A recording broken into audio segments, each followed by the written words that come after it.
नमस्कार, आपण पाहतात मुवमेंट टीव्ही मराठी। पुणे पंढरपूर पालखी महामार्गावर वाल्हे येथे ट्रक आणि जीपचा अपघातामध्ये एक जण जागीच ठार तर एक जण गंभीर जखमी।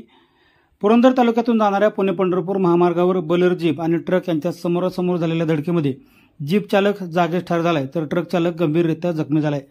या संदर्भात स्थानिक लोक आणि पोलीस प्रशासनाने दिलेल्या माहितीनुसार आज सकाळच्या सुमारास वाल्हे गावच्या हद्दीमध्ये ही घटना घडली। यामध्ये कोल्हापूरहून पुण्याला निघालेला ट्रक क्रमांक MH12QW 7899 हा ट्रक आणि जेजुरी MIDC मधून माणकीला निघालेली बोलेरो जीप क्रमांक MH12 FT 8265 या दोघांची समोरासमोर धडक झाली। वाल्हे नजीक पातरमाळा येथे ही धडक झाली आणि यामध्ये माणकी येथे राहणारे 42 वर्षीय बोलेरो चालक नवनाथ बाजीराव वाघमारे यांचा जागीच मृत्यू झालाय।